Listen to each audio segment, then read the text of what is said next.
Meist idas on piiritu ida ja läände jääb sädelev lääs ja laiade soovide vahel vaid laiguke meile on jäänud. See laiguke olla võib kale, võib olla kui kajatu hõik, kuid meie ei vajagi enam. See laiguke meile on kõik. On ajuti kõik nõnda segi, et rahvas ei mõistagi end ja võõraste sõnade nimel poob vennakse kõlkuma vend. Siis ajuti oleks kui selgem ja just nagu teiseks me saaks, kuid midagi iial ei muutu, sest maa jääb meil ikkagi maaks. Miks nutta, et meid on nii vähe ja sestap ei parata või, et röövlid meid tihti on ülgind ning alandand võõraste võim. Jah, sõdu on löödud küll viltu, jääb närima kahetsusmõrd, sest needki, kes viidi, jäid siia ja viia neid keegi ei või. Nad kõngesid kusagil kaugel ja krahmas neid vaenune liiv. Me mõtleme neile veel vähe, kuid hinged neil hulguvad siin. Nad sosinaid saadavad sajus ning rajudes röögivad viit, et pole me idast, ei läänest, et oleme päriselt siit. Ja päriseks siia ka jääme ning naerame mõlemat kaart, sest kodumaaks meile on saanud see koolnutest nõiutud saar. Mis sellest, et ida on röövel ja lihvitud röövel on lääs, kui maapind täis askust jääb meile ja seda ei anna me käest. Meist idas on piiritu ida ja läände jääb sädelev lääs ning laiade soovide vahel vaid laiguke meile on jäänud.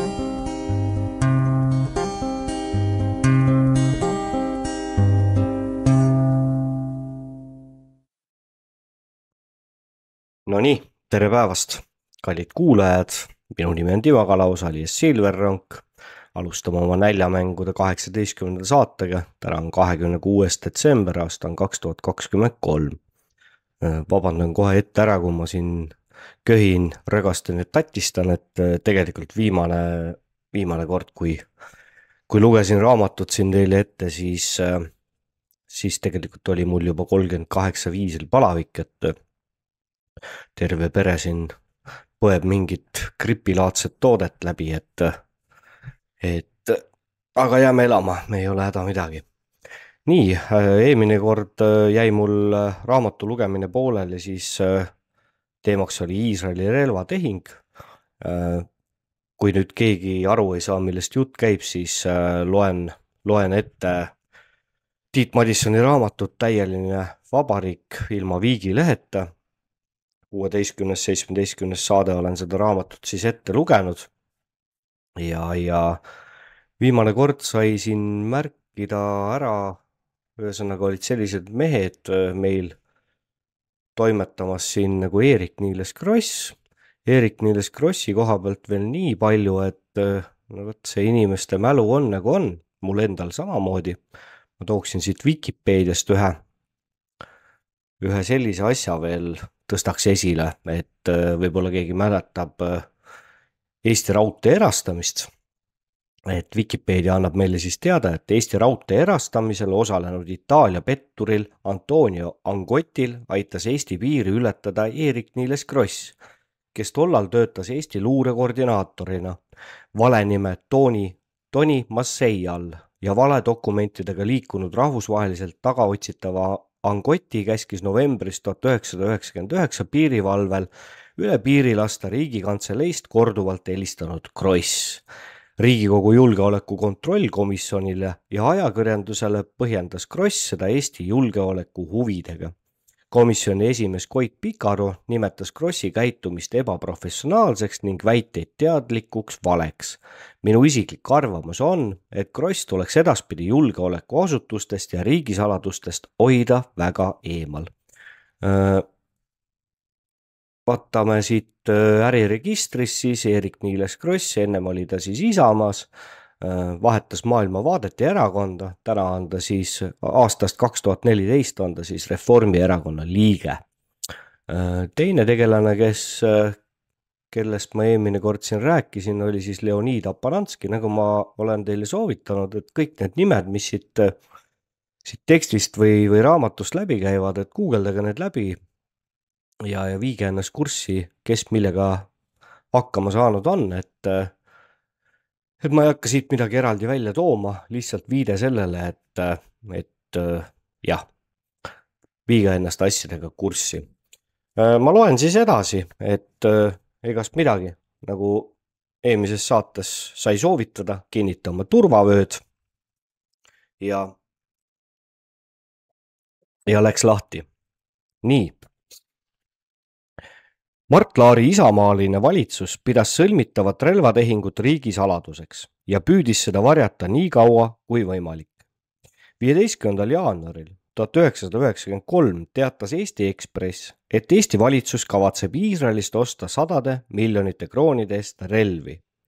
Varsti sai uudisteagentuur BNS USA ajalehes Philadelphia Inquirer ilmunud artikli jälile, mis kirjeldas kavandatavat relvatehingut Iisraeli riigifirmaga. Mõjukas USA ajaleht kirjutas 50 miljoni dollari suurune tehing annab eestlastele kergeid relvi, nagu usiautomaadid ja õhutõrjeraketid. See on esimene selline tehing Baltimaades. Eesti aksepteeris 50 miljoni dollari suuruse krediidipakkumise, et hankida selle eest Iisraelist relvi. See on meile hea võimalus, ütles ajalehele Eerik-Niiles Kross, Eesti Ekspress 1993, lehekülg 24. Asja juures oli tähelepanuväärne see, et sel ajal, kui valitsus püüdis Eesti Vabariigi esimest suurt relvatehingut üritada matta saladusloori alla, lekitas selle ajakirjandusse Eesti riigi esindaja Eerik Kross. Paradoksaalsena mõjub tõsiasi, et seesama isand Kross juhib praegu Eesti Vabariigi välisluuret, nagu Riigikantselei teabeosakonda on kombeks nimetada, sest oma meestele on kõik apsud andestatavad. Tuleb välja, et Laari isamaalased kartsid tegelikult Eesti rahvast, kui nad Iisraeli relvatehingut nii hoolega püüdsid varjata, mitte naaberriigi luuret, nagu olen kuulnud väidetavat. Septembris 1993 avalikustati Eesti Ekspressi poolt kaitseminister Hain Rebase allkirjaga veksli ärakiri 6 miljoni dollari peale, mis oli dateeritud 7. jaanuari 1993. aasta kuupäevaga. Nii selgus, et ostetud relvade eest tasumiseks andis valitsus välja Hain Rebase allkirjaga veksleid, mida müüs Austrias tegutsev Pino pank. 25% sellest pangast kuulub 3 Vene pangale.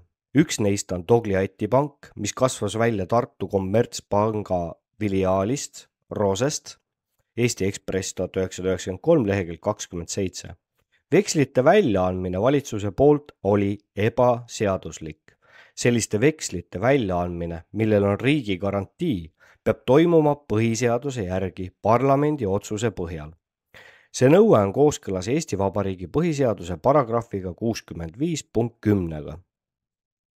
Lõpuks oli Mart Laar sunnitud oma koolipoisiliku vassimise ja valetamise lõpetama ning tunnistas, et relvatehingu korraldas Revalia panga omanik ja Eesti kaubandusesindaja Iisraelis Leonid Apananski. Firma taas Israel Industries Ltd juhatuse esimees kindral Don Shomron käis koos kaaskonnaga Eesti valitsuse kutsel 20–23 märts 1993 Eestis. 29. oktoobril 1993 avaldas Eesti Ekspress Iisraelist ostetud relvastuse nimekirja, kus oli ära märgitud relvade nimetus, hulk ja hind. Avalikustatud nimekiri mõjus pommiplahvatusena ja põhjustas relvatehingut vist ikka veel riigisaladuseks pidavas peaminister Laaris haiglase vastureaktsiooni.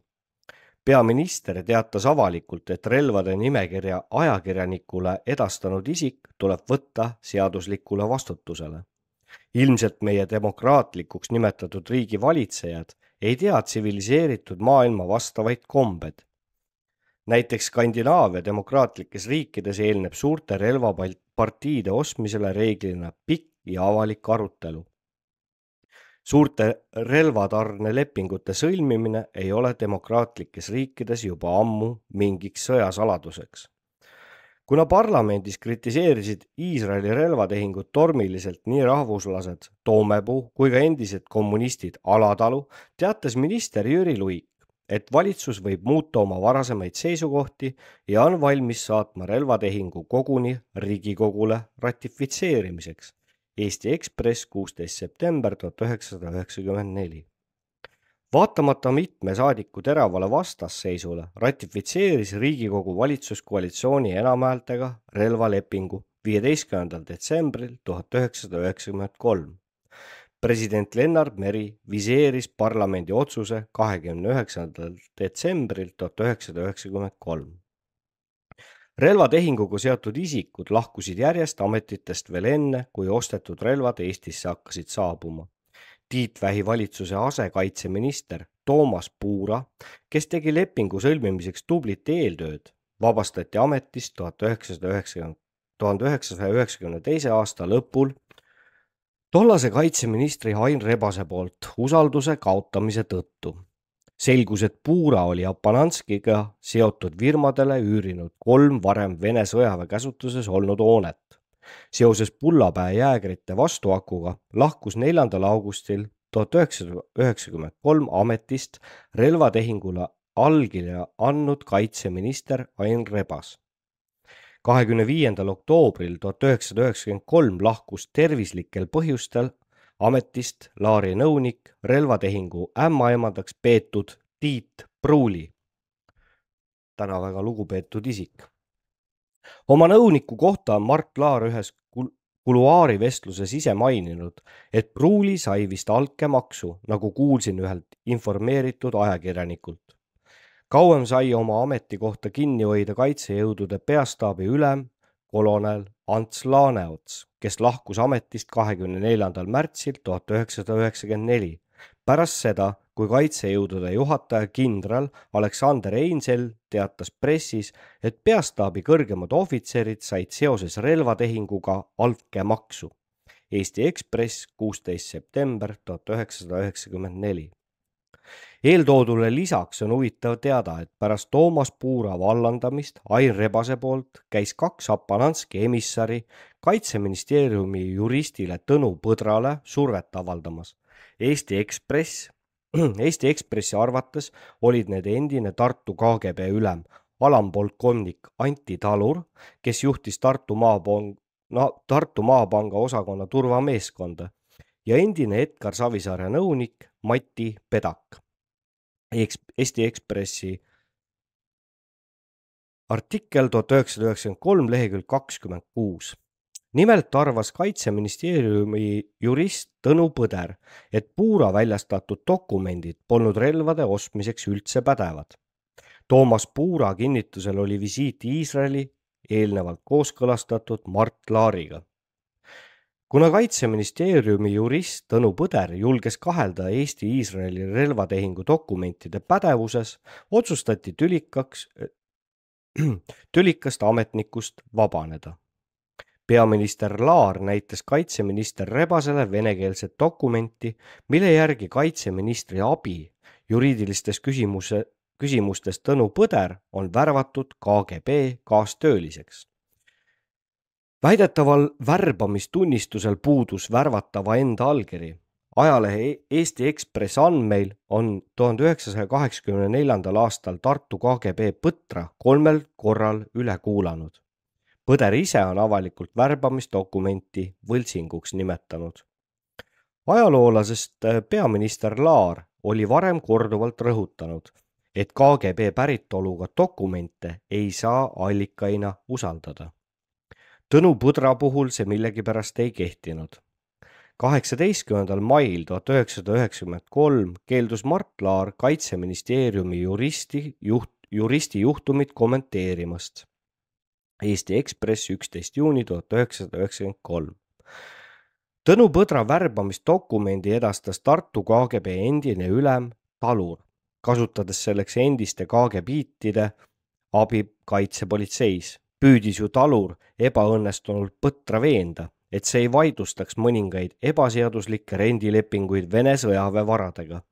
Endise Tartu KGB bossi kohtumine Tõnu Põdraga toimus Eesti Ekspressi andmeil 1992. aasta lõpus.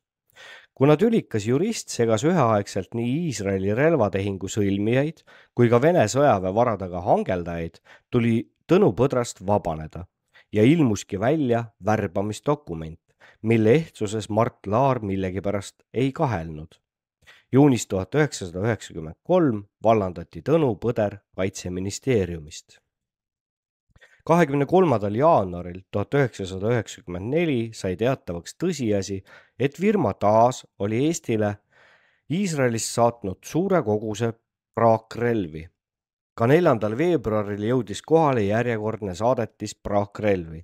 Järjekordsete regulaarsete relvasaadetiste puhul oli neil kordadel tegu 50 Nõukogude päritolu õhutõrjekahuriga, Su-23-2. Need 1967. aasta Golani kõrgustiku lahinguväljadelt üles korjatud Süüria armeele kuulunud kahurid olid hiljem juutide poolt kuidagimoodi puudulikult komplekteeritud, kuid kaubal ei olnud kaasas ka dokumentatsiooni. Relvaostulepingu lisas hinnatakse saadetist koos laskemoonaga $5 miljonile. Eesti Ekspress 23. detsember 1994. Praakkahurid olid kokku pandud samalaadsete teiste suurtükkide osadest, mida tõendavad erinevad numbrid relvatorudel ja teistel detailidel. Kahuritele lisatud 1971. aastast pärit laskemoon oli sellises seisukorras, et laskemoona kõlblikkust uurivate Eesti spetsialistide arvates olid mürsud kasutajaile lausa eluohtlikud. Postimees 29. september 1995. Iisraelist ostetud relvade kohta on uuritud ka relvaekspertide arvamust. Seda tehti Eesti Ekspressi ajakirjanike poolt. Mare Volovitš ja Vladimir Savatjev Iisraelist, Andrius Johnson Austraaliast ja Brian Leal Uus-Meremaalt on arvanud, et relvad on head, kuid 23 mm õhutõrjekahurite kohta arvati, et tegu võib olla vanade Vene päritolu kahuritega SCU-23, mis võeti Iisraeli poolt sõjasaagiks. Eesti Ekspress 1993, lehekülg 30-31. Ettenägelikud juudid võtsid lepingu järgi müüdavate õhutõrjekahurite margi tähistusest tähe S lihtsalt ära. Huvitav, kas Eestist Iisraelis käinud delegatsioon, kuhu kuulus ka endine Nõukogude Liidu sõjaväeinstruktor kommunistlikus Etioopias Ants Laaneots, ei saanud tõesti aru, et Eesti riigile sokutatakse kaela kalli raha eest Vene päritolu vana rauda. Iisraeli relvi vastu võtnud Eesti kaitseväe ohvitserid olid masenduses ja raevus. Peale Vene päritolu praakkahurite oli suuri probleeme ka Iisraeli enda päritolu relvadega. Nii avastati ühel Galil automaadil koguni 19 viga. pealegi olid ostetud Iisraeli relvad mõeldud kasutamiseks hoopis teistes klimaatilistes tingimustes. Nii näiteks võib granaadiheitjaid kasutada õhutemperatuuril -10 kuni +40 kraadi. Temperatuurile alla -10 kraadi langeb granaadi tabamispunkt allapoole sihtimispunkti, mis raskendab sihtmärkide tabamist talvistes tingimustes. Ka selgus, et miinipildujaid ei saagi põhjamaistes tingimustes üldse kasutada. Iisraelis saadetud raadiojaamad aga ei taga sidepidamist peastaabi ja pataljonide vahel. Postimees 29. september 1995. Tankitõrje raketisüsteemi Marats, mis oli samuti ostetud relvade nimekirjas, pole firma taas poolt alla 0-kraadistes ilmastikuoludes isegi mitte testitud. Eesti Ekspress 25. august 1995. Ka on valguskiirtega juhitavate Maratsite kasutamisvõimalused Eesti metsasel maastikul väga kaheldavad. Juudid ilmselt ei teadnud, et eestlased ei ela mitte kõrbes ja seda ei arvestanud ka meie spetsialistid. Muidugi ei tahtnud ükski asjaga seotud olnud kõrge riigiametnik tunnistada, et meie riigile üritati juudi petturite poolt $5 miljoni eest kaela määrida vanarauda. Selle sõjatehnika maksumus oli ligi 10% kogu tehingu hinnast.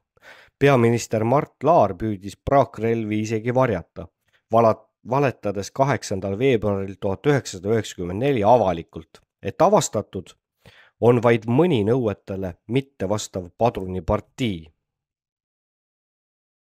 Eesti Ekspress 16. september 1994.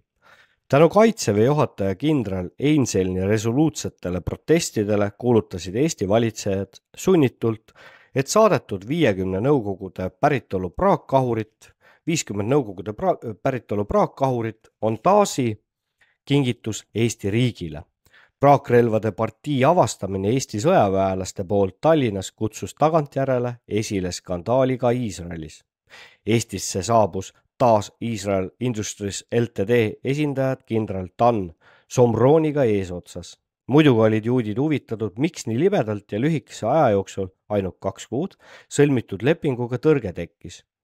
2% tehingu hinnast oli ju küllalt soliidne summa, et Eesti poolt ei tuleks piuksugi.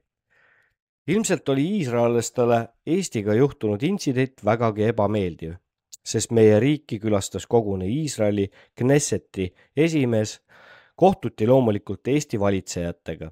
Pole teada, mis teemal vesteldi, kuid kahurite juhtumist juudid erilisi järeldusi ei teinud. Kuna järjekordne praakrelvade partii saabus Eestisse veel ka 21. jaanuaril 1995, Postimees 29. september 1995.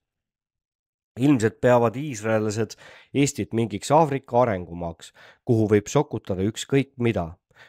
Küll pool topakas maksumaksja kõik kinni maksab. Iisraeli raadioajakirjanike sõnul oli analoogne juhtum taasi praakrelvadega ka Aafrika riigis Kamerunis. Oma praakkahureid keeldus taas ettenägelikult ära viimast, kuna tegu olevat kingitusega. Ilmselt oodates skandaali vaibumist, et vanaraua eest siiski raha saada. 50 Vene päritolu õhutõrje kahurit SCU-23, mille tähisrelvaostu lepingus on CU-23-2, seisab siiamaani kasutult Eesti sõjaväeladudes Tallinnas Marja tänaval. Iisraeli vahet sõitnud ja uut relvatehingut ettevalmistav tollane Kaitseministeeriumi kantsler Tarmo Mölder on Eesti Ekspressi ajakirjanikule koguni väitnud, et 23 mm õhutõrjekahurid on Eestile väga kasulikud. Mölderi arvates tuleks need relvad paigutada lennuväljade ümbrusesse, kuna Venemaa taktika viimasel ajal olevat selline, et helikopteritelt ja suurtelt lennukitelt visatakse alla õhudessante. Eesti Ekspress 23. detsember 1994. Sellist jama ei tahaks isegi kommenteerida. Kaitsejõudude spetsialistide arvates pole 23 mm Vene kahuritega 23 mm Vene kahuritega midagi peale hakata, isegi sel juhul, kui nad oleksid täiesti lahingukorras. Vahepeal on tehnika tublisti arenenud ja need kahurid, mis 1967. aastal 6-päevase Iisraeli-Araabia sõja ajal läksid asja ette, on nüüd täielikult vananenud. Kaasaegsete helikopterite jaoks, mille pardarelvade laskekaugus on 6 kilomeetrit, on SCU-23 ainult heaks märklauaks. Lisaks on iga kahuri transportimise jaoks tarvis mingit veokit ja teenindamiseks 6-liikmelist meeskonda. Arvata võib, et kui meie võimalikul sõjalisel vastasel on kasutusel kõige moodsam sõjatehnika, juhul kui vastaseks ei saa Läti, siis ei peeta Iisraelist ostetud 30 aasta vanuseid kahureid perspektiivikaiks. Iisraelis praakkahurite ostmisele kulutatud raha eest oleks saanud hankida sama arvu rakette Stinger, mida kasutasid edukalt ka Afganistani vabadusvõitlejad Nõukogude lennuväe tõrjumisel. Teadupoolest on Stingerid väga väikesed ja ülimalt efektiivsed relvad. Nende käsitsemisega saab hakkama vaid üks sõjaväemees, mitte nagu 23 mm kahur, mille teenindamiseks vajatakse 6 meest. Vene kahureid aga veetakse Eesti Vabariigi aastapäevale pühendatud paraadidel mööda Vabaduse platsi ja need peavad Eesti kodanikele sisendama kindlust, et kaitsevägi suudab meie riiki võimaliku agressiooni korral kaitsta. Teadjatele inimestele on need aga üha halvasti lehkava korruptsiooniloo sümboleiks. Ajal, kui avalikkuse ette jõudis Iisraelist ostetud relvade nimekiri, äratas kahtlust mõne relva väga kõrge hind. Juba läbirääkimiste ajal oli Eesti kaitsejõudude esindajatele teada, et üle $800 maksva automaadi Galil hind on 30–50% kõrgem normaalsest automaadi hinnast maailma turul. Galili ülikõrget hinda põhjendasid iisraelased lapsikutele eestlastele sellega, et nad ei müü relvi laost, vaid peavad neid hakkama tootma. Eesti Ekspress 1993 lehekülg 31. On arvatud, et hindade sisse on peidetud relvatehingu vahendustasu. Muidugi pole ükski kõrge Eesti ametnik seni avalikult tunnistanud, et relvatehingu vahendajad on Eesti maksumaksja taskust mingit vahendustasu saanud. Nagu relvatehinguga kursis olev isik on Eesti Ekspressile kinnitanud, on pinnasondeerimisel Iisraelis räägitud konkreetsest vahendustasust, 3% vahendajale ja 2% ametnike määrimiseks. Ajalehe Post teatel on endine kultuurifondi töötaja ja juudi kultuuriseltsi esimees Samuel Lazikin teatanud, et tema isa sai esimesena Eesti valitsuselt ettepaneku Eesti-Iisraeli tehingu vahendamiseks. Lazikin väitis, et Iisraeli valitsusametnikud ja firma, millega ta ühendust võttis, pakkusid talle kui vahendajale 3% ja Eesti valitsusametnike määrimiseks 2% relvaostu summast. Samuel Lazikini sõnul olevat ta ootamatult kõrvaldatud relvatehingu korraldamisest ja tema volitused võttis üle Leonid Apananski. Tollane kaitseminister oli seda informatsiooni varmas eitama, sama tegi ka järgmine Isamaa kaitseminister Indrek Kannik. Kui Samuel Lazikini ja Mihhail Bursteini jutt paika peab, said relvatehinguga seotud Eesti valitsusametnikud üsna soliidse nutsu, umbes $1 miljon. Ilmselt võibki just selle 2%-ga seletada meie vastutavate tegelaste hämamist ja vassimist Iisraeli relvatehingu asjaolude ümber. Iisraeli riigi Tel Avivi Jaffa ringkonna kohtule esitatud hagis väitis ärimees Mihhail Burstein, et ta kompanjon Leonid Apananski sai Eesti-Iisraeli relvatehingu vahendamise pealt vahelt kasu $3 miljonit seeklit ehk $1,4 miljonit. Petta saanud Burstein kinnitas, et tal oli Apananskiga kokkuleppe vahendustasu jagamise suhtes, kuid viimane sooritas vahendustehingu oma kompanjoni selja taga ning pistis taskusse koguni $59 miljoni suuruselt tehingut saadud vahendustasu ligi 20 miljoni Eesti krooni suuruse summa. Eesti Ekspress 20. mai 1994. muidugi on Apananski väitnud, et ta kuuleb mingist vahendustasust üldse esimest korda, kuigi Burstein väidab, et tal oli Apananskiga kokkulepe Eesti-Iisraeli relvatehingult saadava vaheltkasu jagamise suhtes. Eesti riigi ametiisikuile, kes Iisraeli tehinguga tegelesid, oli Tel Avivis alanud kohtuprotsess suureks löögiks, sest Leonid Apananski oli Eesti poole usaldus- ja kontaktisik, lausa Eesti riigi ametlik esindaja. Eesti Vabariik on pettur Apananskile välja andnud 3 volitust Eesti esindamiseks Iisraelis. Ühel 1992. aastal välja antud volitusel on tollase kaitseministri asetäitja Toomas Puura ja riigisekretär Ülo Kaevatsi allkirjad. Ja viimasele volitusele 7. mail 1993 on oma allkirja andnud peaminister Mart Laari nõunik Tiit Pruuli. Eesti Ekspress 25. august 1995. 1994. aastal aset leidnud kaitseminister Indrek Kanniku Iisraeli visiidi ajal polnud Leonid Apananski nime enam delegatsiooni nimekirjas, kuid eraisiku ja ärimehena ei keelanud tal keegi delegatsiooniga kaasa sõitmast. Teadmata, keda ta esindab, jõudis tõsine patsifist Kanniku visiidi ajal ometi väga mõjukate Iisraeli ametiisikute vastuvõttudele. Väidetavalt olevat Apananskil juudiriigi kõrgpoliitikute hulgas väga häid sidemeid. Ilmselt olid Eesti isamaalised valitsejad end juudi ärimehega niivõrd tugevate sidemetega liitnud, et ei saanud mingi Tel Avivi kohtuprotsessi pärast Apananskist loobuda. Vaatamata sellele, et Tel Avivis alustatud kohtuprotsess oleks pidanud Apananski maine kahjustama, kasutasid Eesti Vabariigi valitsejad ärimehe teenuseid edasi. Kuigi Apananski oli varem väitnud, et ta on tõsine patsifist, avastas kindralmajor Aleksander Einzeln 1994. aasta kevadel üllatusega, et patsifisti nimi figureeris ühena peaminister Mart Laari ja Iisraeli kindral Don Shomroni poolt alustatud koostööprojektis. See projekt pidi tegelema Eesti Vabariigi julgeolekuprobleemide lahendamisega ning välja töötama kaitsekontseptsiooni koos Sise- ja Kaitseministeeriumi ametnikega.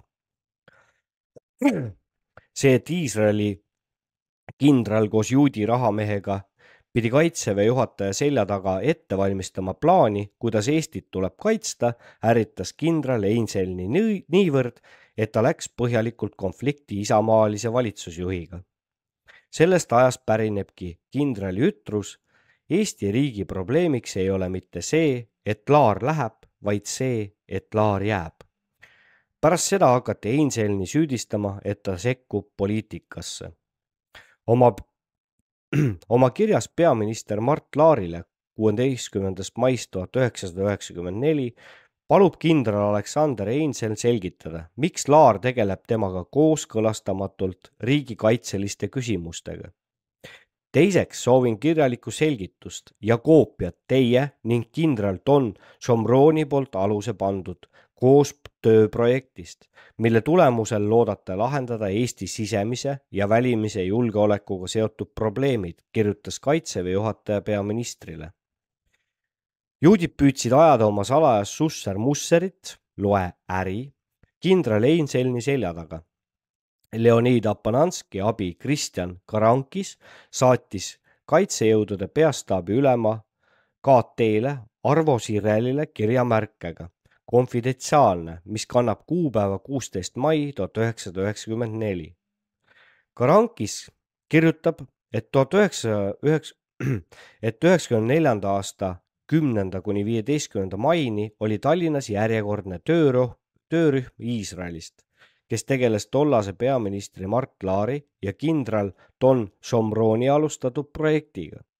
Töögrupp osales koos Eesti kolleegidega Siseministeeriumist, politseist ja Kaitseministeeriumist ühisseminaril riigi sisemise ja välise julgeolekuga seotud probleemide lahendamiseks, seisab Karankise kirjas. On ka märgitud, et kohtumised olid väga konstruktiivsed ja viljakad. Sõnumileht 20. september 1997. Ma ei tea, kas ma neid nimesid õigesti hääldan.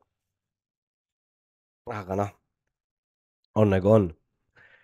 Pole raske tulla järeldusele, et juutidel oli Eesti kaitsmisega äriline ja omakasupüüdlik eesmärk. Vastutasuks kaitsekontseptsiooni koostamise eest loodeti ilmselt, et Eesti Vabariigi kaitsesüsteem ehitatakse üles Iisraeli firmade poolt Eestisse müüdud relvade ja tehnoloogia abil. Nähtavasti vedeles juudiriigi ladudes veel kuuepäevase sõjaaegset Vene päritolu ajast arust relvastust, mida oleks saanud vastutustundetuile ja kasuahneile täielise vabariigi valitsejaile maha parseldada. Tollase parlamendi riigikaitsekomisjoni esimees Mart Laari parteikaaslane Rein Helme püüdis Laari tegevust abitult õigustada, kinnitades, et juutide töörühmal ei ole mingeid ametlikke volitusi.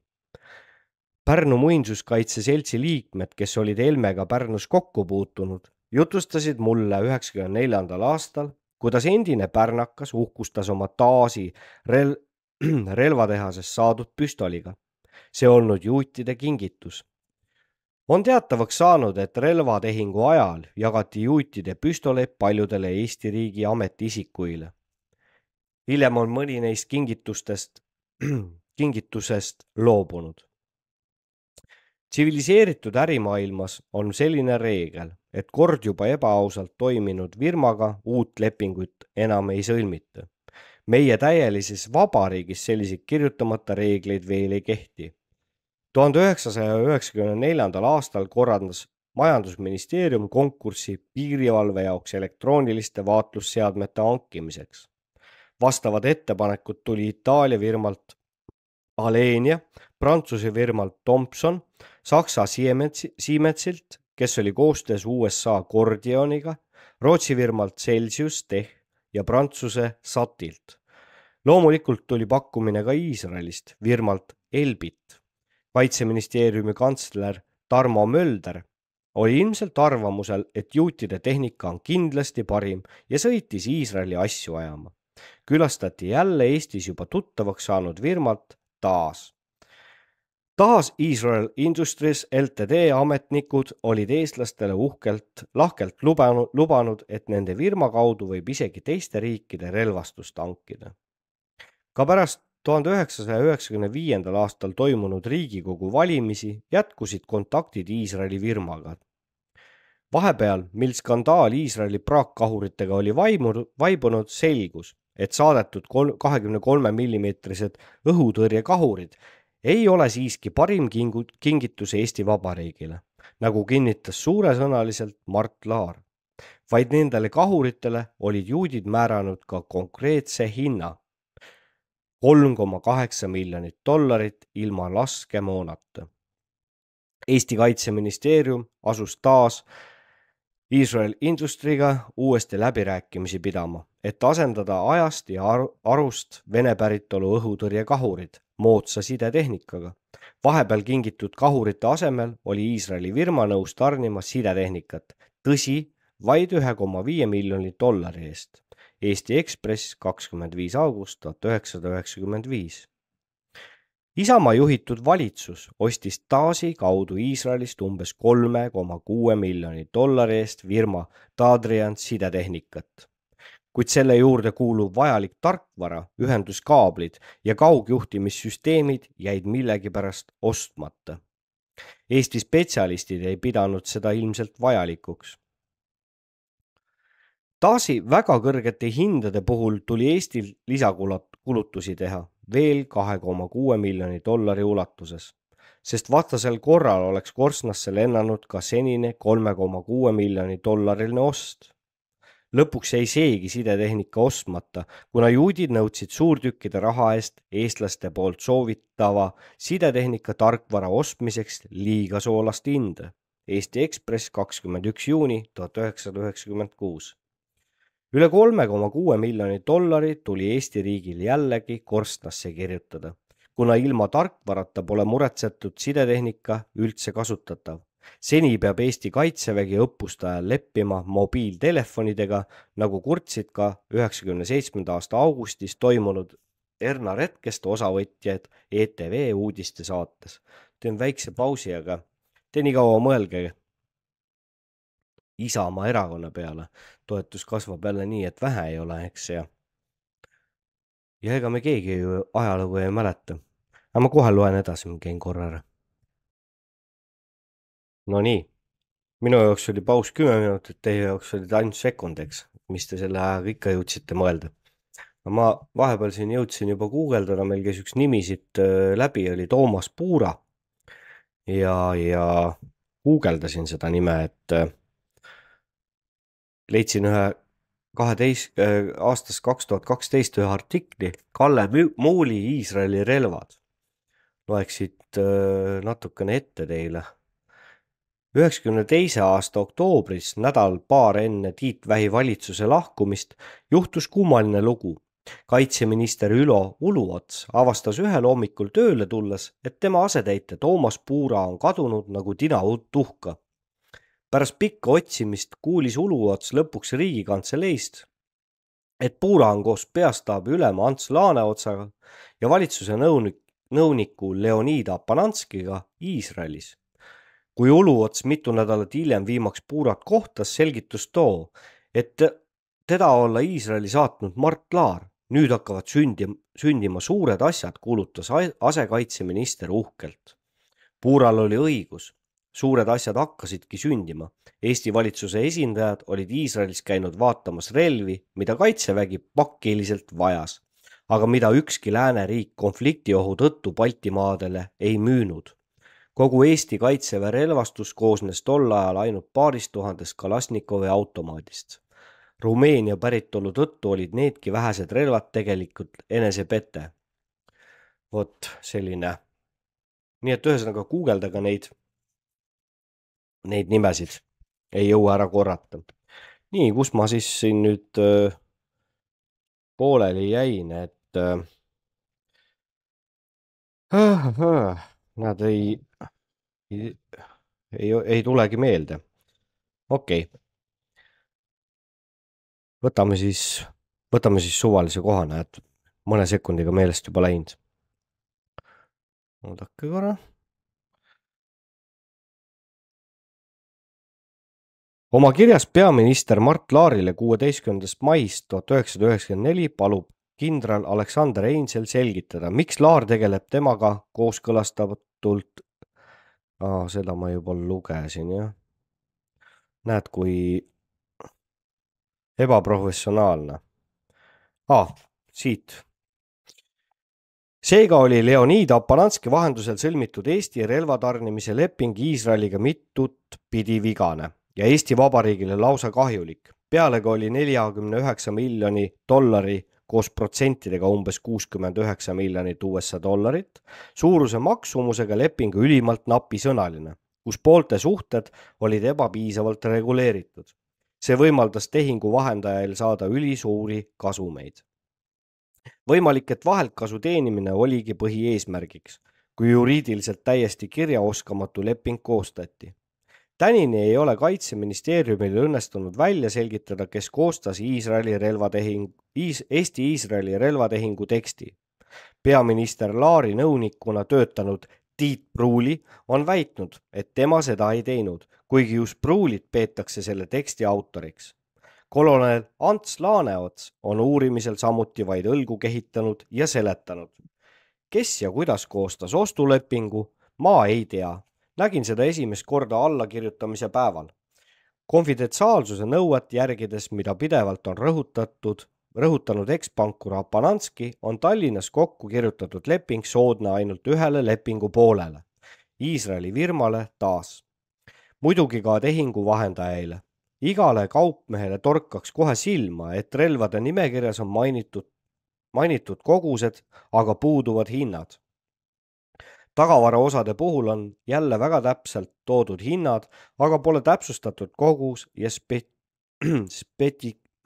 spetsifikatsioon.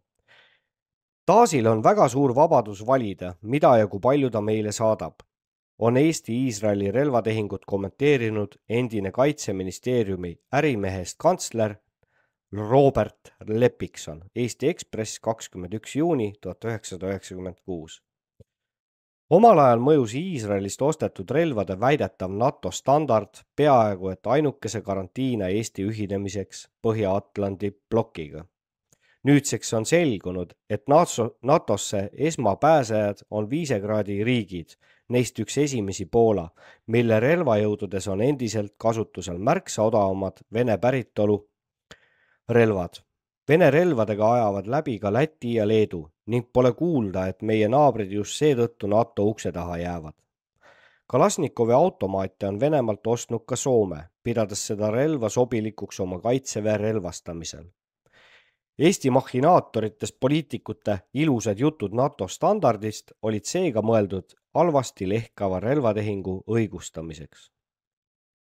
17. juunil 1993 esitati Riigikogule seaduseelnõu Iisraeli relvaostulepingu tühistamiseks. Tollane valitsuskoalitsioon parlamendis võttis seaduseelnõu vastu naeru, vilistamise ja jalgade trampimisega. Postimees 29. september 1995. Tagantjärele jääb ainult loota, et Eesti kaitsevägi ei pea Iisraelist ostetud relvadega sõdima 30-kraadise põhjamaise pakasega ja et tulevaste relvaostude sõlmijad esmalt mõtleksid ka riigi kaitsevõimele ja Eesti Vabariigi kleenukesele rahakotile, mitte vahendamise eest saadavatele dollaritele.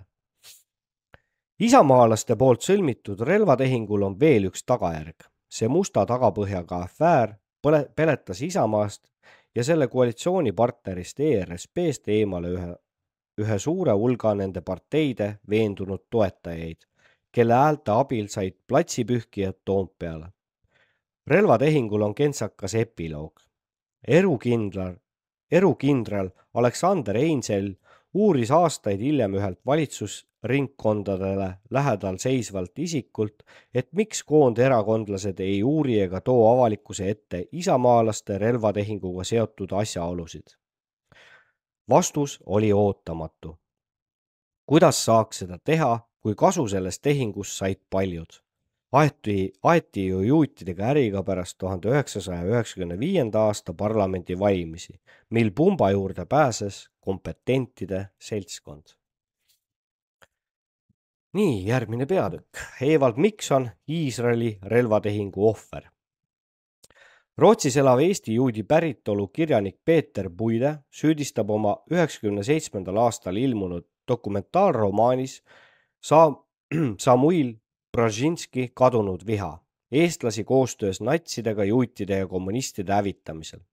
Teises maailmasõjas Peeter Puide, kes kogus oma raamatu jaoks andmeid Eesti Riigi Arhiivi erifondist, on Rootsi raadios rääkinud, et paljudel arhiivis leidunud juutide surmaotsustel olid eestlastest, politseinike ja omakaitsetöötajate allkirjad. Sõnumileht 14. aprill 1997. Puide andmeil tapeti Eestis politseinike ja omakaitse poolt teise maailmasõja ajal 963 juuti ja 1942. aastal kuulutati Eesti esimesena Euroopa riikidest Judenfreiks. Lisaks olevat Eestis surmatud vähemalt 6000 Kesk-Euroopa juuti, kellest 2300 leidis julma lõpuklooga surmalaagris. Ilmselt pole põhjust kahelda Peeter Puide Eesti arhiivide materjalide põhjal koostatud andmeis, mille järgi eestlaste poolt hukati ligi 1000 Eesti juuti. Süütute inimeste hukkamist niinimetatud rassitunnuste järgi ei saa millegiga õigustada. See on kahtlemata massimõrv.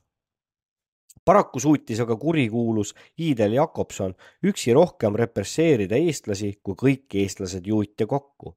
Ka tuleks arvestada, et nende 963 hulka, kelle tapmist Puide eestlastest politseinikele või oma kaitselastele süüks paneb, kuulusid ka teolt tabatud hävituspataljonlased ja kommunistlikud aktivistid, need, kes olid mõrvanud eestlasi.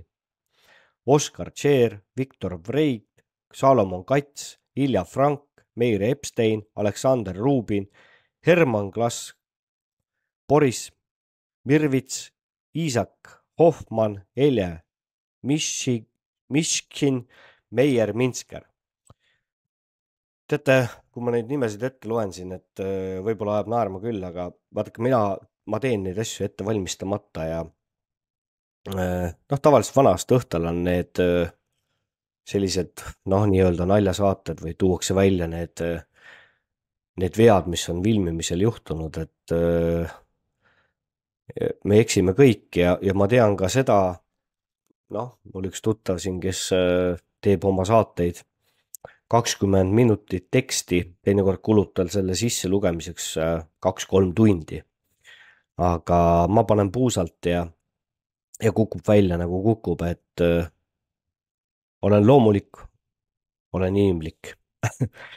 Nii, objektiivsuse huvides tuleb arvestada ka eestlaste viha juudi marksistlike äärmuslaste vastu, kes hävituspataljoonides kogunenuna hävitasid ja piinasid Eesti patrioote ja tsiviilelanikke 1941. aastal. Kommunistlike juutide repressioonide alla langesid ka paljud rahvuskaaslased. Peeter Puide raamat on äratanud suurt huvi rootslaste seas ja arvustusi selle kohta on ilmunud üllatavalt rohkesti, nagu tegu oleks lausa Nobeli kirjanduspreemiat vääriva raamatuga. Puide raamatu järel pühendati Rootsis juudi küsimusele 10 tundi raadio- ja telesaateid ning 20 leheartiklit. Teema eestlastest kui massimõrvaritest oli sündmuste vaesel heaolumaal müüv. Rootsi eestlased on raamatut pidanud väga ühekülgseks, sest autor pole sõnagagi maininud punast terrorit, mida tihtipeale viisid läbi juudi rahvusest kommunistid. Seetõttu ei ole rootslased saanud Eestis valitsenud oludest objektiivset pilti. Mõni Peeter Puide mustvalge skeemi vastu protesteeriv väliseestlane visati ajalehtede toimetustest lihtsalt välja. 23. oktoobril 1996 teatas Sõnumileht, et kaitsepolitsei kahtlustab endist NKVD kõrget ohvitseri Idel Jakobsoni rohkem kui 1983 Eesti kodaniku vastu toime pandud isikuvastastes kuritegudes. Nende kahtlustusteni jõudis meie kuulsusrikas kaitsepolitsei vaid tänu Memento avalikule taganttorkimisele, kes oli vastavad dokumendid Kaapole aastaid varem edastanud. Kaapol oli pidevalt kukil ka riigikogulane Enn Tarto, kes nõudis stalinlike timukate karistamist. Sama nõudis Eesti üldsus. Eelnimetatud internatsionalist oli 1940. aasta juulist sama aasta septembrini töötanud Eesti NKVD uurimisosakonna ülema asetäitjana. 1942 kuni 1944 samal erialal Sverdlovskis ja 1944 kuni 1950 aastal uuesti Eesti NSV-s. MGB julgeolekuministeerium uurimisosakonna ülemana. Massimõrvar Idel Jakobson elas rahumeelselt Tallinnas Lasnamäel, kus ükski Eesti ametiisik teda ei tülitanud. Riigiprokuratuur lõpetas Jakobsoni kriminaalasja uurimise 19. veebruaril 1997, kuna ekspertiis olevat tuvastanud, et süüdistatav ei ole ei vaimselt ega füüsiliselt võimeline kohtu ette astuma. Kas punased timukad omal ajal pärisid? Kas represseeritav suudab omal jõul Siberisse suunduva rongi vaguni peale ronida? On teada, et 25. märtsil 1949 Siberisse küüditatud circa 20 000 inimesest olid vaid 4000 mehed. Ülejäänud olid lapsed ja naised. 1940. aasta juulist kuni 1941. aasta juunini arreteeriti Idel Jakobsoni ettepanekul ja nõusolekul 31 isikut Eesti erinevatest piirkondadest. Juulist 1941 kuni juunini 1942 kinnitas Idel Jakobson ettepanekud kohaldada 799 isiku suhtes erinevaid karistusi, neist 621 osas surmanuhtlust. Aprillis 1944 kuni jaanuaril 1950 kinnitas ta ettepaneku küüditada 174 isikut Eestist, keda käsitleti natsionalistide, bandiitide ja kulakute pereliikmetena. Sõnumileht, 16. september 1997. 12. septembril 1997 suri 93-aastane endine NKVD alampolkovnik Idel Jakobson ja maeti Tallinna juudikalmistu pühitsetud mulda. Teate, hea inimene oli, ütles massimõrvari poeg Daniel pärast Idel Jakobsoni matuseid ajakirjanikele. Õhtuleht, 16. september 1997. Natsist massimõrvar Rudolf Hess olevat olnud ka hea inimene, armastas väga lapsi, käis koonduslaagreis heledapäine tütreke kaasas. 22. kuni 24. jaanuaril 1996 toimus Jeruusalemmas maailma juudi kongress. Juudi kongressi peaassamblee. Sellele kokkutulekule olid kutsutud ka Ida-Euroopa riikide esindajad. Jutuks tuli juutidele kuulunud varade tagastamine. Eesti esindaja, Välisministeeriumi kantsler Indrek Tarand sai ohtralt kiita. Kui teised riigid pidid endale teise maailmasõja ajal tehtud ülekohtu pärast tuhka pähe raputama, oli Eestil põhjust kiidelda. Meenutati, et juudid ise olid 1927. aastal Eesti Vabariigi kandnud juudi kuldraamatusse. Juudid tänasid Eestit Kalevi Liiva mälestuskivi paigaldamise eest. Ka juutidele kuuluva omandi tagastamine kulges valutult. Tallinnas töötab juba mitu aastat venekeelne juudi gümnaasium oma ajaloolises hoones Karu tänaval. Hävitatud sünagoogi asemele anti asendusmaa. See pole küll omandireformi aluste seadusega ette nähtud, kuid me tulime neile lihtsalt vastu, selgitas Jeruusalemma kongressil osalenud Indrek Tarand Eesti Vabariigi vastutulelikkust kohalikule juudi kogukonnale. Eesti Ekspress 9. veebruar 1996.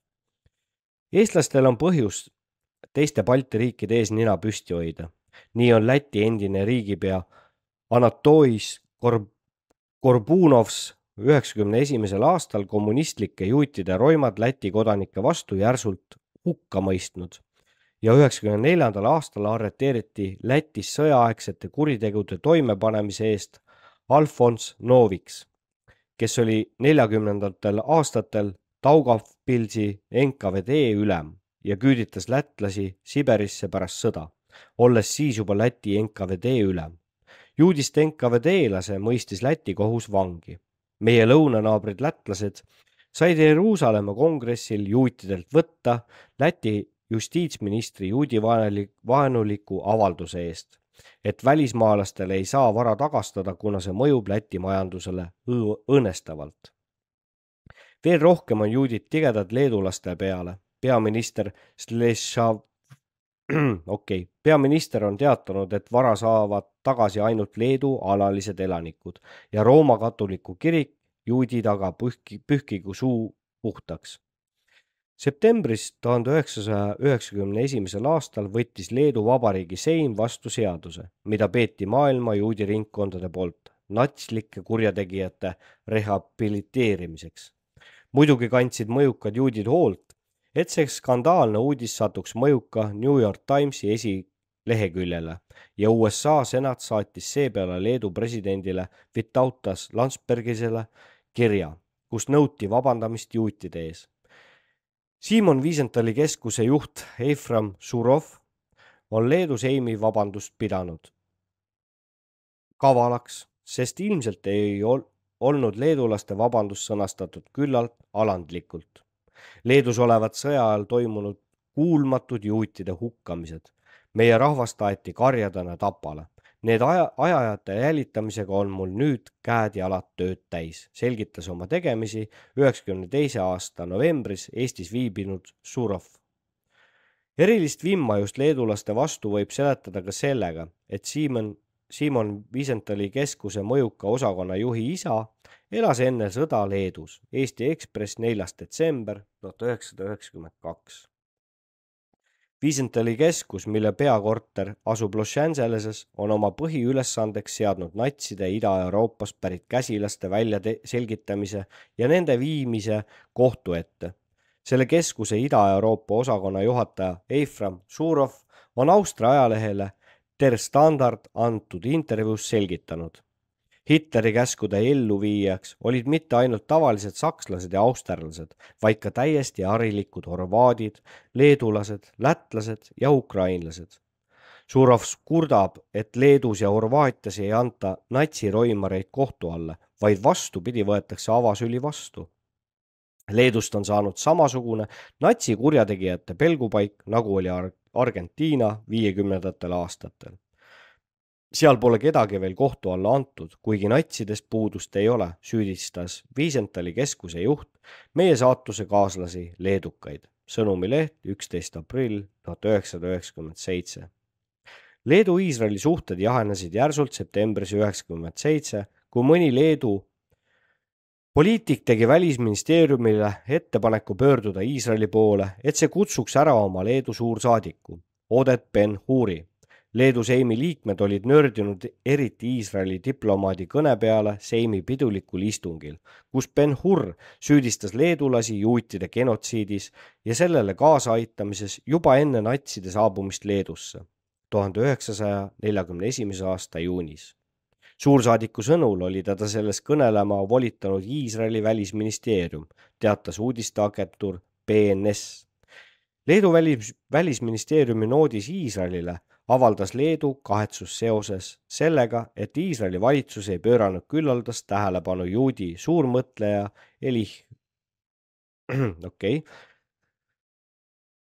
suurmõtleja Eliyahu 200 surma-aastapäeva üritustele Vilniuses. Postimees 13. september 1997.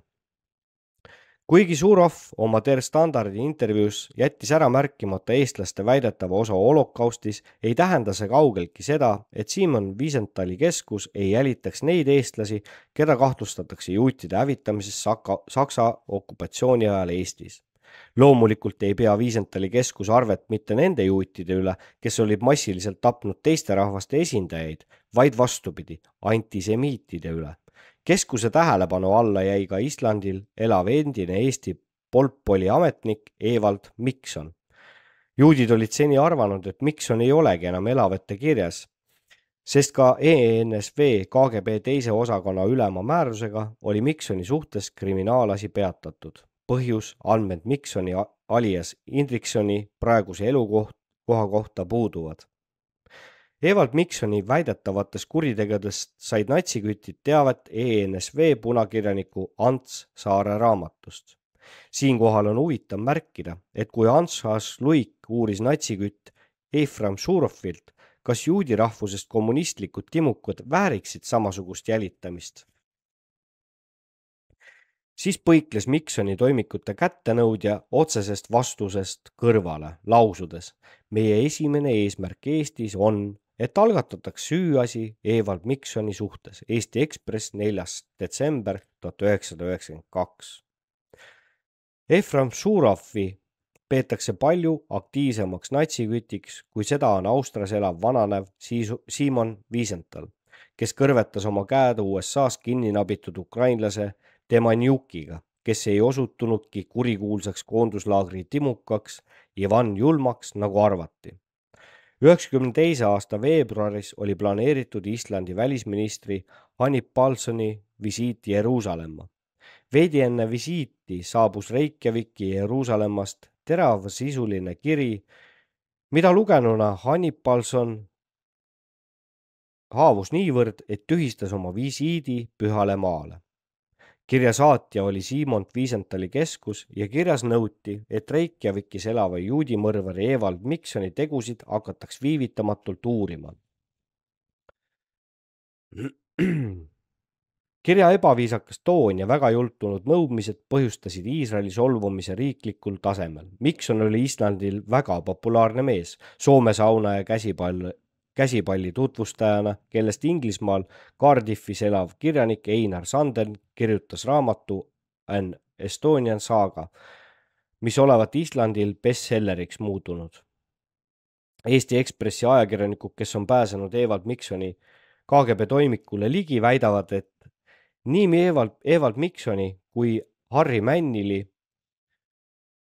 kohta toovad arhiivid tunnistajate ütlusi, mis viitavad mitte ainult juutide tapmisele, vaid ka jõukate vahistatavate korterite rüüstamisele ja vara omastamisele.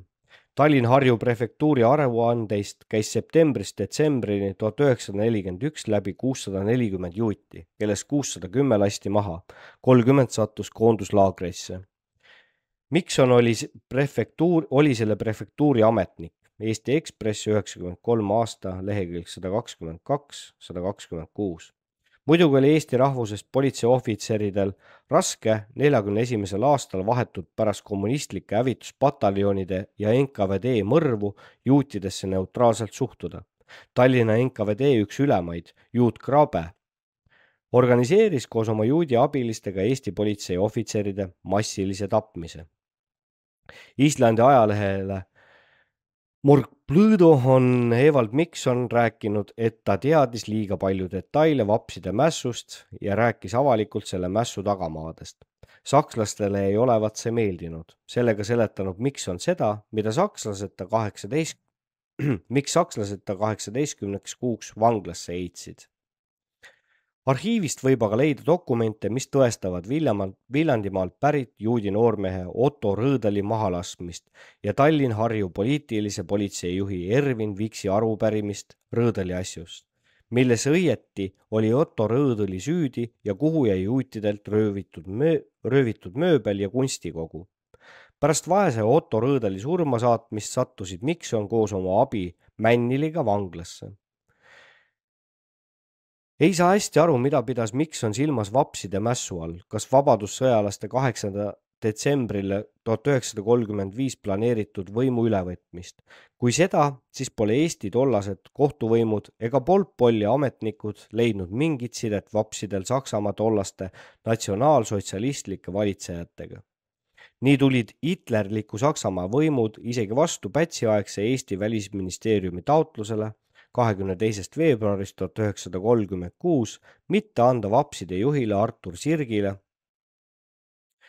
kes oli 11. novembril 1934 aastal põgenenud Patarei vanglast, sissesõiduluba Saksamaale. Oleks sakslastel olnud mingid tugevad sidemed Eesti vabadussõjalaste liiduga, poleks sissesõiduviisast Eesti võimude poolt tagaaetavate vapside juhile kindlasti keeldutud. Evald Mikson töötas alates 1936. aastast vaikiva ajastu aegse poliitilise politsei ametnikuna. Miksoni kohta olen leidnud viiteid, mis lubaksid teda seostada vapside juhile Artur Sirgile sooritatud kallaletungiga 31. juulil 1937, mille tagajärjel Sirk 2. augustil 1937 teadvusele tulemata Luksemburgis suri. Sirki jälitati Eesti polpoli agentide poolt mööda Euroopa riike ja püüti mitu korda kinni võtta, et teda salaja Eestisse toimetada. Näiteks Hollandi valitsus keeldus Sirki välja andmast Eestile, kuna Sirk oli süüdistatav riigi pööramises. Seega poliitilises kuriteos, mille kohta puudus riikidevaheline kokkulepe. 27. novembril 1992 viibis Viru hotellis Wiesenthali keskuse natsimõrvade osakonna juhataja Eifram Surov ja väitis Eesti Ekspressi ajakirjanikele enesekindlalt, et pääseb Tallinnas nii Kaido Kama, Lagle Pareki kui ka Mart Laari jutule ega kavatse Eestist ilma Evald Miksoni KGB toimikuta lahkuda. Selgus, et Surovi enesekindlus oli igati põhjendatud. Nagu õlitatult avanesid tema ees Eesti ministrite uksed.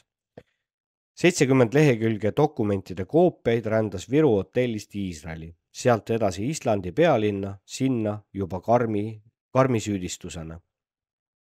Mäletan hästi tollaseid sündmusi, töötasin Siseministeeriumis lepinguliselt vanemreferendina ja millegipärast helistas Wiesenthali keskuse juhi sekretär või tõlk minule ja palus üsna enesekindlal toonil, et lepiksin minister Parekiga kokkusaamise aja suhtes kokku.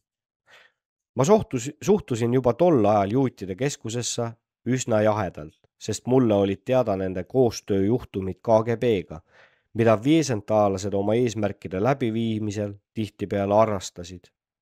Kui Eestis algas niinimetatud laulev revolutsioon, alustasid USA juudid baltlaste vastas kampaaniat, süüdistades eestlasi, lätlasi, leedulasi natsikuritegudest.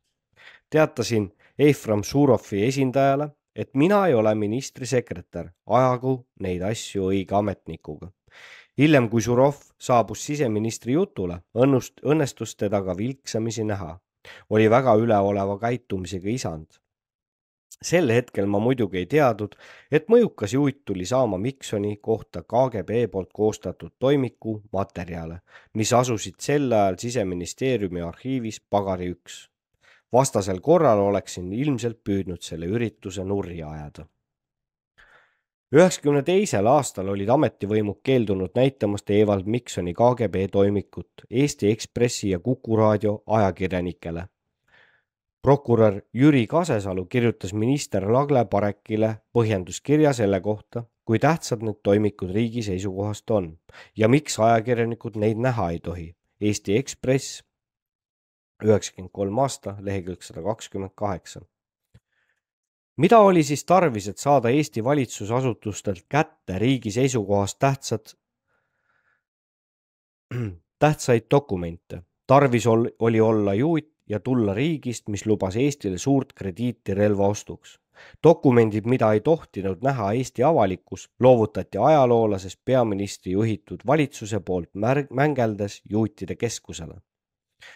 Muidugi oleksid Eesti võimud võinud Wiesenthali keskusele ei öelda, põhjendades dokumentide loovutamisest keeldumist sellega, et Eesti prokuratuur toimetab Miksoni asjus juurdlust. Miks allus Eesti Vabariigi valitsus nii aledalt Iisraeli esindajate diktaadile? Miks peaksime välja andma vabale maailmale KGB toimikuid ja nimekirju? Esitas retoorilise küsimuse Eesti Ekspressi toimetaja Ants Asluik. Vastus on väga lihtne. Eesti oli Iisraeliga sõlminud relvatarnimise leppe ja juudid olid valitsusele lubanud Eestile Iisraeli relvade ostmiseks krediiti anda.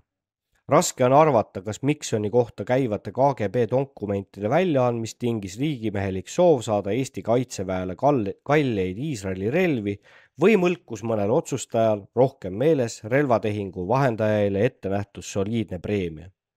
Asja juures on ka koomiline pool. Simon Wiesenthali keskus on tegelikult eraettevõtmine ega ole mitte kuidagi seotud Iisraeli riigiga. Meie valitsejad lömitasid seega hoopis valede meeste ees. Selge on üks asi. Islandil elav Eesti kodanik Evald Mikson toodi end aatemeesteks nimetavate poliitikute juudi susser-musser poliitika ohvriks.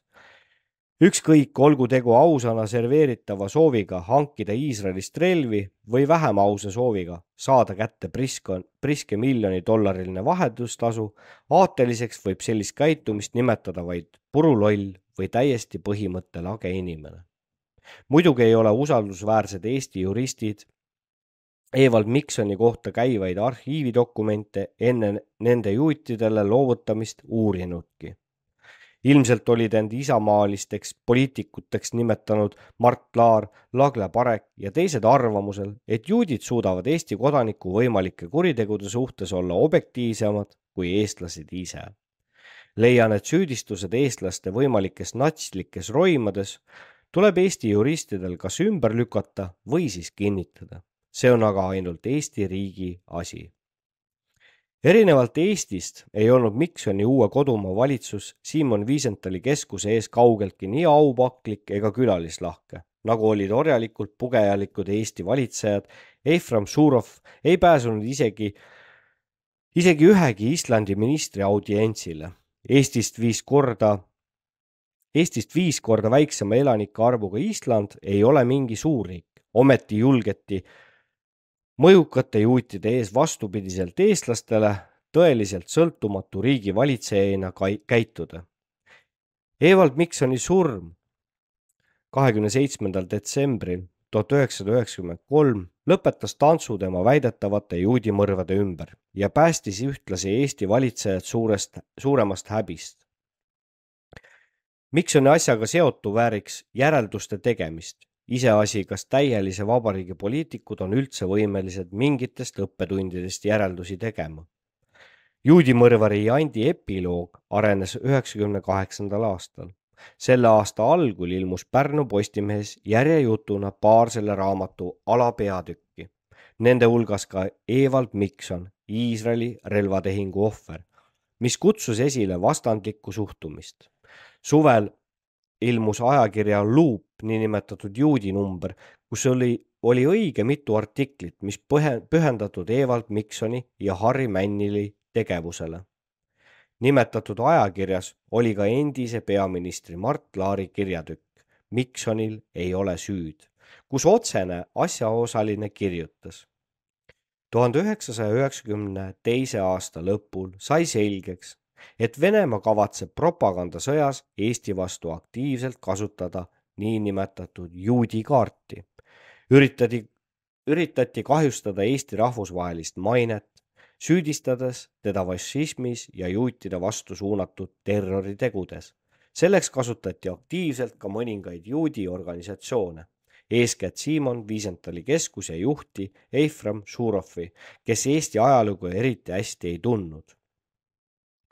Muidugi vaikis poliitik Laar maha, et suuresti tänu temale anti Evald Miksoni toimiku dokumendid Eesti ajalugu mitte eriti hästi tundvale juudi aktivistile välja, et viimane saaks maailmas kella lüüa. Hea, et meil on kuri naaber Venemaa, kelle sepitsusteks saab pidada kõiki möödalaskmisi ja meie poliitikute poolt korda saadetud nurjatusi. No selle Šurovi koha pealt tuli mul meelde, et tema väisas ka üks aasta Tõrvik rongkäiku, võib-olla te mäletate, kui see Jaak Madissonis natsiskandaal oli üleval, ja muidugi seal taga oli ka Vene propaganda, Vene ajakirjanikke oli palju seal kohal. See oli minu arust, kas see oli enne 2015 valimisi, kui EKRE esimest korda Riigikokku sai, et ilmselt siin võib leida samu seoseid, mis siingi raamatus välja on toodud, et koordineeritud tegevus. Vot nii, mis mul on nüüd siis 1 ja 12, et võib-olla oleks, kui siis aeg kokku tõmmata. Nüüd tuleb muidugi järgmine peatükk on siis siiani tarkade protokollidest, mis saab ka päris huvitav olema aga ma jätangi siit pooleli, et igatahes aitäh kõigile, kes ära kuulasid, kes ära kuulata viitsisid ja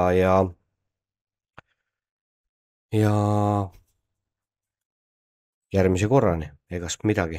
Panen siia lõppu jälle ühe ilusa laulu mängima teile ja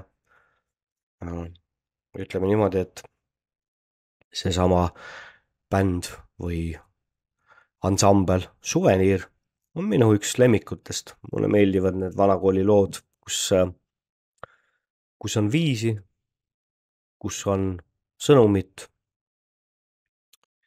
ja nii edasi. Olgu, mis seal ikka. Homseni.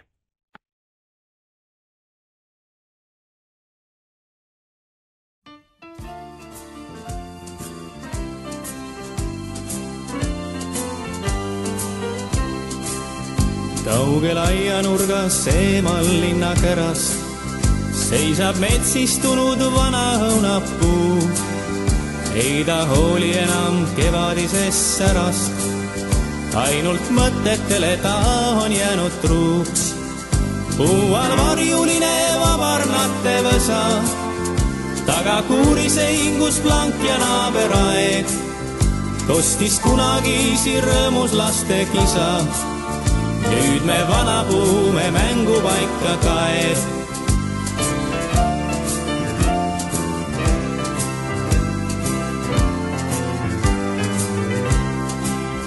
Siin on vaarikate vahel nüüdki peidus väike lauake, kus nimetähed sees. Siin ka sinu nimi teiste hulgas leidub, on ka pingike, kus ruumi kahele. Lähen aeda, istun kaua sellel pingil, nagu lootes, et sa tuled siia veel. Aga aega keegi tagasi ei kingi, ainult õunapuu me kohal sahiseb.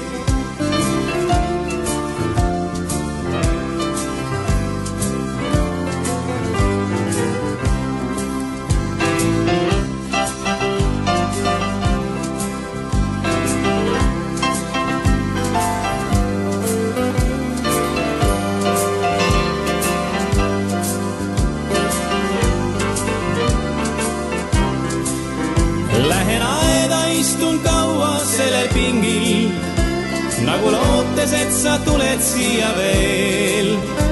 Aga aega keegi tagasi ei kingi, ainult õunapuumed kohal sahiseb. Lähen aeda, istun kaua sellel pingil, nagu lootes, et sa tuled siia veel. Aga aega keegi tagasi ei kingi, ainult õunapuumed kohal sahiseb.